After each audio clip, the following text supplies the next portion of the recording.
ये बात तो हम सभी जानते हैं कि यरूशलेम शहर दुनिया के तीनों इब्राहिमी मजहब यानी यहूदी, ईसाई और मुसलमानों के लिए कितना अहम है। इस शहर का किरदार क़यामत से मुतालिक इंतहाई अहम है। खास तौर पर मस्जिद अक्सा के मुसलमानों के लिए मक्का और मदीने के बाद सबसे मुकद्दस है। ईसाई इससे हजरत ईसा अलैहिस्सलाम की निस्बत से मोहब्बत रखते हैं, जबकि यहूदियों के लिए यहाँ पर उनकी सबसे मुकद्दस इबादतगाह कभी मौजूद हुआ करती थी, जिसकी एक दीवार आज भी बिल्कुल सही सलामत है, यानी दीवार गिरिया। और ये इस वक्त भी वहां पर रो रो कर अपने आने वाले मसीहा के लिए दुआ मांगते हैं कि अल्लाह जल्द से जल्द दुनिया के अंदर उसको भेजकर पूरी दुनिया पर यहूदियों की हुकूमत को एक बार फिर से कायम कर दे, जैसे कि हजरत सुलेमान अलैहिस्सलाम के दौर के अंदर थी। हैकल सुलेमानी की तारीख पर हम अपनी वीडियोस के अंदर कई बार बात कर चुके हैं, लेकिन मुख्तसर जान लें कि इसे सबसे पहले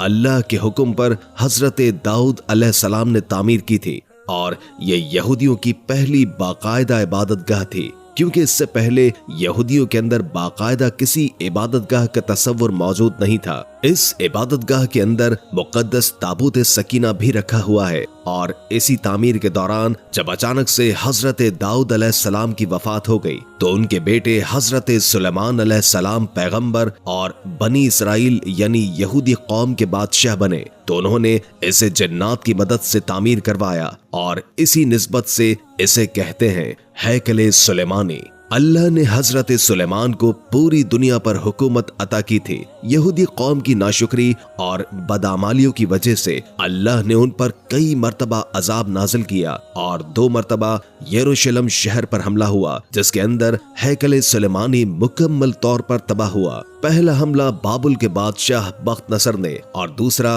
रोमी बादशाह टाइटुस ने किया और इसी दौरान हैकल सुलेमानी मुकम्मल तौर पर तबाह हो गया। मुकद्दस ताबूत सकीना अचानक से गायब हो गया। पूरी यहूदी कौम दुनिया के अंदर दरबदर हो गई और यरूशलेम शहर को जब हजरत उमर रज़ी अल्लाह ताला अन्हु के दौर के अंदर फतह करके यहाँ पर हैकल की जगह मस्जिद अक्सा को तामीर किया गया तो ये शहर मुसलमानों की सल्तनत के अंदर शामिल हो गया, जबकि इससे पहले ये शहर हजारों साल से बनी इसराइल यानी यहूदी कौम की मिल्कियत था। यहूदी किताबों के अंदर उनका ये मसीहा जिसके आने के लिए वो दिन रात रो रो कर इस दीवार गिरिया के सामने दुआएं करते हैं, वो तब नाजिल होगा जब इस मस्जिद अक्सा की जगह इस हैकल सुलेमानी को तीसरी मर्तबा तामीर किया जाएगा और इससे पहले 5 सुर्ख रंग के बछड़े की कुर्बानी अल्लाह को पेश की जाएगी और इसके बाद वो मसीहा उनका बादशाह बनकर दुनिया के सामने आएगा और एक बार फिर से उनकी हुकूमत हजरत सुलेमान अलैहिस्सलाम की तरह पूरी दुनिया पर कायम कर देगा। जबकि अल्लाह ने वो मसीहा तौरात के अंदर मौजूद पेशगोई के मुताबिक आज से 2000 साल पहले हजरत ईसा अलैहिस्सलाम की सूरत उस कौम के अंदर भेज दिया था, जिसे इस कौम ने दज्जाल समझकर कत्ल करवाने की कोशिश की, तो अल्लाह ने उनको जिंदा आसमानों पर उठा लिया। सो अब जो उनका मसीहा बनकर जाहिर होगा वो दरअसल हजरत ईसा अलैहिस्सलाम के खिलाफ उस अजीम गुनाह के बदले के तौर पर यानी असली दज्जाल जाहिर होगा, जिसे ये लोग अपना मसीहा समझकर अपना बादशाह बना लेंगे। क्या आपको अंदाजा है कि वो वक्त अब ज्यादा दूर नहीं है, सिर्फ और सिर्फ 1 ही साल की बात है। जी हाँ, सिर्फ 1 ही साल की, क्योंकि यहूदियों ने उन 5 बछड़ों की कुर्बानी के बाद मस्जिद अक्सा को शहीद करके तीसरी मर्तबा हैकल सुलेमानी की तामीर और तीसरी आलमी जंग यानी जंगे हरमादौन की तैयारी मुकम्मल कर ली है। जगह जगह गरकत के दरख्त लगाने शुरू कर दिए हैं, जिन्हें यहूदियों का दरख्त कहा जाता है और ये वो वाहिद दरख्त है जो कि रसूल अल्लाह सल्लल्लाहु अलैहि वसल्लम की हदीस मुबारका के मुताबिक यहूदियों को जंग में पनाह देगा। आज की तारीख में जगह जगह पर इसराइल के अंदर इसकी काश्त हो रही है। बनी इसराइल ने कई दहाइयों तक उस लाल बछड़े का इंतजार किया है जो कि आज से हजारों साल पहले यहाँ पर मौजूद हुआ करती थी, लेकिन अब नापैद हो चुकी है। यहाँ इसराइल में लाल रंग के बछड़े मौजूद तो हैं, लेकिन तौरात के अंदर उस बछड़े की निशानी ये भी लिखी गई है कि वो मुकम्मल तौर पर लाल होगा, उसका एक बाल भी किसी और रंग का न हो, उसके जिस्म पर कोई निशान मौजूद न हो और न ही वो कभी किसी के काम के अंदर इस्तेमाल हुई हो। उसकी उम्र तकरीबन 3 साल के करीब हो। इसराइल में इस वक्त कई ऐसी गाय मौजूद तो हैं जो कि पैदाइशी तौर पर मुकम्मल तौर पर लाल हुआ करती हैं, लेकिन बड़े होते ही उनका रंग तब्दील हो जाता है, जिन्हें कुर्बानी के तौर पर पेश नहीं किया जा सकता। लेकिन इसराइल ने ऐसी गाय की तलाश पूरी दुनिया के अंदर शुरू कर दी है और आखिरकार सिर्फ 1 साल पहले यानी 2022 के अंदर उनकी ये तलाश उस वक्त खत्म हुई जब अमेरिकी रियासत टेक्सास के अंदर उन्हें ये 5 लाल रंग के बछड़े मिल गए, जिसके अंदर वो तमाम खूबियां मौजूद थी जो कि तौरात के अंदर उस कुर्बानी के जानवर के मुतालिक अल्लाह ने बयान की है। हजरत मूसा अलैहिस्सलाम के दौर से लेकर हजरत ईसा अलैहिस्सलाम के दौर तक यहूदी कौम किसी इबादत या किसी काम के लिए ऐसे ही लाल बछड़े की कुर्बानी पेश किया करती थी, जबकि कुरान के अंदर इसका रंग शोख पीले रंग का बयान होता है, क्योंकि जिस बछड़े को यहूदी सुर्ख कह रहे हैं वो असल में मुकम्मल तौर पर सुर्ख या लाल नहीं है, बल्कि ये पीले शेड के साथ है, या यूं कहिए कि सुर्ख और पीले रंग का मिलाप है, क्योंकि असल सुर्ख रंग कुछ ऐसा होता है। और वैसे भी हमने आज तक यही देखा है कि हजारों साल के एवोल्यूशन के अंदर कोई भी पीले रंग की एक गाय न कभी देखी गई और न कभी मौजूद थी, जिसका मतलब यह है कि कुरान के मुताबिक इसका रंग पीले और लाल रंग का मिक्सचर था। कुरान के मुताबिक हजरत मूसा अलैहिस्सलाम के कत्ल का फैसला सुनाने के लिए अल्लाह के हुक्म पर उस बछड़े को कुर्बान करने के लिए कहा गया था और यहूदी कौम के दिल से बाल नामी मुजस्मे की मोहब्बत को हमेशा के लिए निकाला जा सके। हजरत ईसा अलैहिस्सलाम के आसमान पर उठाए जाने के 70 साल के बाद यहूदियों ने रोमी कौम के खिलाफ बगावत करके जंग छेड़ दी थी, जिसके बदले टाइटस नामी रोमी बादशाह ने दूसरी मर्तबा हैकल सुलेमानी और यरूशलेम शहर को तबाह कर दिया और पूरी यहूदी कौम अपनी अपनी जान बचाकर पूरी दुनिया के अंदर फैल गई। अब यहूदी चूंकि यहाँ पर मौजूद नहीं थे तो उसी दौरान यहाँ पर लाल रंग के बछड़े नापैद होना शुरू हो गए, जो कि यहाँ पर पहले मौजूद थे, जिसके अंदर मुख्तलिफ रंगों का मिक्सचर शुरू हो गया। 1948 के बाद जब इसराइल का वजूद बना तब से लेकर अब तक उस बछड़े की तलाश शुरू हो गई और 2018 के अंदर ये खबर आई कि वो लाल बछड़े इसराइल को मिल गए हैं, लेकिन वो परफेक्ट नहीं थे। वक्त के साथ साथ उन्हें जेनेटिकली तौर पर इसराइल के अंदर पैदा करने की कोशिश की गई, लेकिन उसके अंदर भी नाकामी हुई। आखिरकार 2022 के अंदर उन 5 लाल बछड़ों को ढूंढकर 16 सितंबर को इसराइल लाया गया, जहां पर उन्हें खास निगरानी के अंदर किसी मालूम जगह पर रखा गया। उसके मालिक का कहना है कि उसके जानवर बिल्कुल परफेक्ट हैं।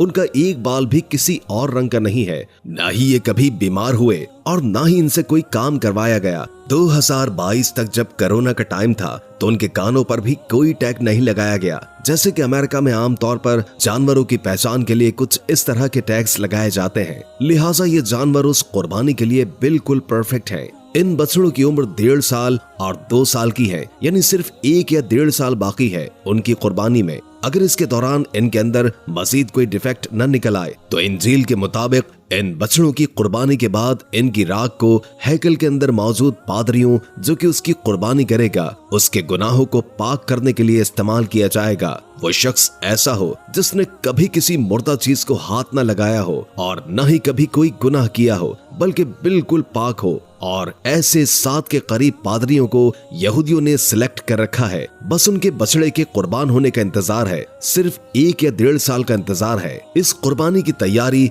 माउंट ऑलिव पर रखी गई है, यानी जैतून के पहाड़ पर, और ये वो जगह है जहाँ से मस्जिद अक्सा का मीनार बिल्कुल साफ नजर आता है। इस पहाड़ी पर जगह जगह पर गरकत के दरख्त भी लगे हुए हैं, क्योंकि यहूदी कौम ये बात जानती है कि यहूदियों के तौरात, ईसाइयों के इंजील और मुसलमानों की सही अहादीस के अंदर वाज़े तौर पर एक आलमी जंग का इशारा दिया गया है, जो कि हक़ बातिल की आखिरी जंग होगी, यानी कि जंग हरमादोन। आपको क्या लगता है कि इसराइल अपनी मिलिट्री और टेक्नोलॉजी और आईटी को इतना मजबूत क्यों कर रहा है कि उसे अमेरिका के होते हुए भी आखिर किस बात का डर है? हर गुजरते वक्त के साथ वो अपने आप को मजबूत तर किस लिए कर रहा है? जवाब यह है कि वो जानता है कि जंग हरमादोन का वक्त बहुत ही करीब आ चुका है, जिसके बारे में अल्लाह के रसूल सल्लल्लाहु अलैहि वसल्लम ने फरमाया था कि ये जंग इतनी खूनरेज होगी कि अगर एक शख्स के 100 बेटे हैं तो 99 इस जंग के अंदर कत्ल हो जाएंगे। इस जंग का मैदान भी यरूशलेम शहर का एक मैदान ही बयान होता है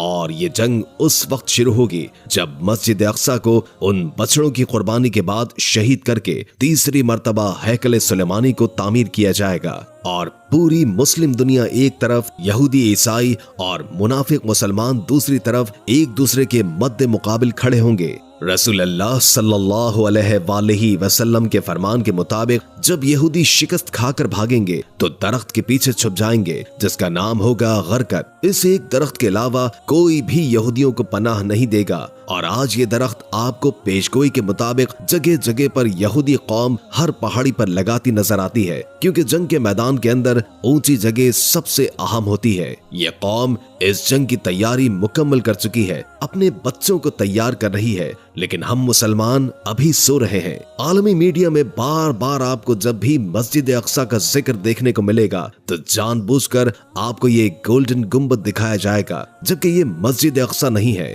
बल्कि इस गोल्डन गुम्बद के नीचे वो जगह मौजूद है जहां पर रसूल करीम सल्लल्लाहु अलैहि वसल्लम ने अपने सफरे मेराज में अपनी सवारी बुर्राक को बांधा था। अब बार बार इस गोल्डन गुम्बद को मस्जिद अक्सा की जगह पर दिखाने का मकसद ये है कि जब ये लोग इसे शहीद करके इसकी जगह पर टेंपल बनाएंगे तो आम लोगों को एहसास ही न हो कि मस्जिद अक्सा को शहीद कर दिया गया है, क्योंकि वो लोग इस गोल्डन गुम्बद को ही मस्जिद अक्सा समझ रहे होंगे। हो सकता है कि इसराइल मस्जिद अक्सा को किसी अर्थक्वेक के जरिए या फिर इसकी बुनियादों को खुद ही गिराकर इसे कुदरती हादसे का नाम दे, जैसा कि वो पहले ही मस्जिद अक्सा की बुनियादों को ताबूत सकीना और जादू की तलाश के अंदर खुदवा चुके हैं। लेकिन हकीकत यह है कि इसके बाद एक बहुत बड़ी आलमी जंग हमारा इंतजार कर रही है, जिसके बाद इमाम महदी का ज़हूर होगा और इसके बाद दज्जाल का ज़हूर होगा और इसके बाद उसे कत्ल करके हजरत ईसा अलैहिस्सलाम आसमान पर तशरीफ लाने वाले हैं और उसके बाद उसे कत्ल करने के लिए हजरत ईसा अलैहिस्सलाम आसमान पर तशरीफ लाने वाले हैं। और अब इन तमाम हालात को सामने रखकर आप अंदाजा लगाएं कि कुर्बे क़यामत के हालात के अंदर आखिर कितना वक्त बाकी है। अभी भी वक्त है कि हम तौबा कर लें, अल्लाह की तरफ लौट आएं और हकीकत को समझें कि दुनिया बदल रही है। आज हम इंसान आखिरी टाइम के अंदर जी रहे हैं, क्योंकि हमारे सामने पेशगोइयां जो कि अल्लाह के रसूल सल्लल्लाहु अलैहि वसल्लम ने आज से 1400 साल पहले बयान की थी, हमारी नजरों के सामने हकीकत बन रही है। सो अगर अभी भी हमारी आंखें नहीं खुलेंगी तो आखिर कब खुलेंगी? अल्लाह हमें समझने की और नेक अमल करने की तौफीक अता फरमाए। आमीन सुम्मा आमीन या रब्बुल आलमीन। अल्लाह हम सबको ईमान की रोशनी में लाए और हमारा खात्मा बिल ईमान करे। आमीन। वीडियो के आखिर में एक बार दुरूद शरीफ पढ़ना मत भूलिएगा। उम्मीद है कि आज की ये वीडियो आपको काफी मालूमाती लगी होगी और इससे बहुत कुछ जानने को मिला होगा। अगर वीडियो अच्छी लगे तो लाइक करके हमारे चैनल को सब्सक्राइब कर दें और कमेंट बॉक्स में कमेंट करके अपनी आरा से भी आगाह कीजिए और बेल आइकॉन को क्लिक कर दें ताकि हमारी नई आने वाली वीडियोस का आपको पता चलता रहे। अगर जिंदगी रही तो एक और वीडियो के साथ इंशाअल्लाह हाजिर होंगे। अभी हमें इजाजत दीजिए। अल्लाह हाफिज।